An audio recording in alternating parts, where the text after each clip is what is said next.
Mercedes V-Class or Vito 2023. Wanted dash camera front and rear with reversing camera just to help out parking.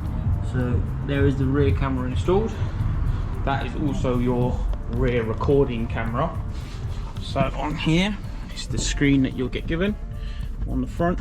As you can see, it's currently recording up in the top left, and you can swipe with your finger to different picture modes. Obviously you have split screen, front screen, rear screen, entirely down to you. You'll see on the bottom, you can tap it, it'll go into screensaver mode, so there's no glare overnight, anything like that.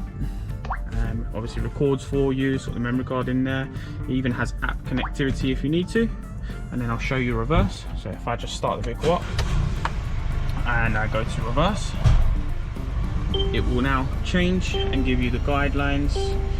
From here, obviously you can adjust wider or up and down depending on the vehicle size and category that you need to obviously alter to. That's pretty much it. Obviously this is our GNet range. If you want one of these installed to your vehicle, give us a shout. 0208 554 555.